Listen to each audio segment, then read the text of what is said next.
I've been out for 25 years. I came out when I was 21, 22. My dad was a founder member of Birmingham Central Mosque, and my mum was a housewife, and they bickered and argued like lots of people back then, and even now, but they stuck together, and they were like, my dad wanted us to go in a certain direction, and my mum was saying that I would let there be kind of free spirits,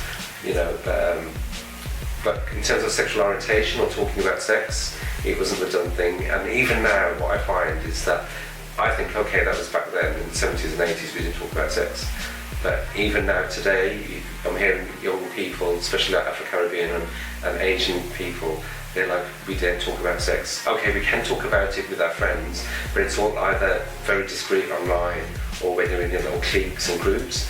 But within the family household, people are still not talking about sex, and it's a subject matter that we do need to talk about, because obviously it impacts on us as individuals, but it also not only does it impact on us, but it impacts on our mental health status, our emotional well-being, our confidence, how it feeds into us, because it's all about our identities and how that identity develops.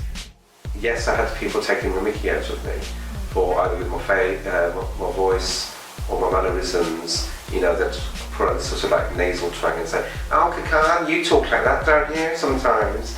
And that was really, to me, I could battle it, I could confront it, because I'd use my voice and say, I'd say something in retaliation. But not today, not a lot of people are able to do that. They're not able to find their voices and retaliate, because bullying, as I suppose it was back then really, but I didn't look at it as bullying. It was just sort of people took the mickey out of me, and I think I was a bit more robust. Only when I was about 18 or 19 that I had the opportunity to go to London, and it was in London where I explored myself in terms of my sexual identity, in terms of my being gay, having, well, I could say about 13 one-night stands. You counted them? Yeah, I counted them. And it was there that I just thought, is this who I am? Is this what I want? And it was only a year after that I came back that I happened to be at an audition, and I met somebody who was a college student as well, and he was talking about his friend, and he was like, oh, my friend is, he's very much into girls, he's got shaving the head, bald-headed, tattoos, he's always got flirting around girls, and he's a bit of a builder. And then he said, and he does my nails and does my hair. I'm like, hang on a minute, your builder friend does your nails and your hair? And I said, I think he's gay.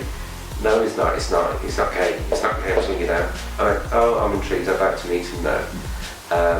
And then he did introduce me to his friend on the very same day, as it happens. And I just fell for him straight away, and I knew as soon as I seen him that he wouldn't hurt a fly, and I knew that this is somebody that I would like to get to know, and this person that I'm still with 24 years later. It's kind of strange, because in the early years, because we got together sort of 1992, and we got together, and for me it was a massive struggle, because it's my first proper relationship, and he's 20 odd years older than me, and he had had several long-term relationships, and for me it was a massive struggle, because I thought, I can't do this, and I don't want this, and what will my parents think, what will my family think, what will the community at large think. But I had a very, very close bond with my mum, and it was only when I told my mum, we sat there one evening in the bedroom, as you do, and she was like, I don't understand, you've gone from being a home bird, very shy, very quiet, to you've gone to London and you come back as a different person. And I said, yeah, I'm growing up now, Mum, I'm 22, I'm of an age where I've developed and I've been away from home for a couple of years. And she says, no, but even there's something very different about you, and I can't put my finger on it. So I sat there, and I said, that's just it, Mum, it's not, I have met somebody. And she was like, oh, that's good, who is she? And she said, because all your other siblings have got their own partners, and she said, I don't mind, who is she? And I was like, that's just it, Mum, it's not a she, it's a he. And that was it. And it was moments of silence, it was moments of like, oh my God, I've said it there. And I wanted to retract it, and I just blurted even more. And I knew inside that I'd killed my mum, do you know what I mean?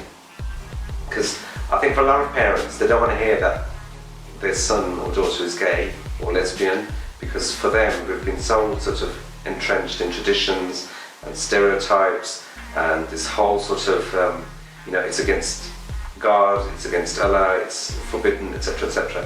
For centuries and centuries and centuries, when they hear that, it's like, oh, you're not normal. But, with my mum, she was like, okay, and then I was like, there's more, and I was like, she was like, well, is this person different faith, different, and I was like, he's 20 odd years older than me, Mum is 43 and he lives on his own and he's shaven headed and he's got to do, and she was like, it was like, well, it's just me, not my mum, and I just thought, I've got to let it out, but she did say, whatever makes you happy, makes me happy, and if I don't show my son the loving, the kindness, the sort of that unconditional love that I'm supposed to have as a mom, and if I don't make you happy, what kind of mom will I be? My group is called Finding the Voice, first and foremost.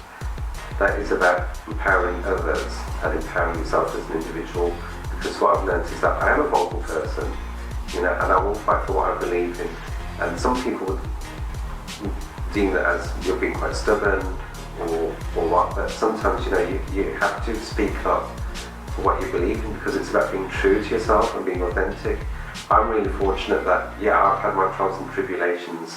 My parents accepted me. They provided me with the highest accolade that they could give is when they came to my family home, and they said, the only thing that's missing from this home is, I said, what, a cat? My dad said, no, a child. And that was before it became legal to adopt or foster. And me and my partner, we were like, wow, my parents are saying this to us. So what I've learned is that you've got to be true to yourself more than anything. I know it's going to be hard having a struggle to come to terms with being LGBT. About accepting yourself is even harder still, never mind telling anybody else. It's about coming to terms with who you are and what you have to offer as an individual.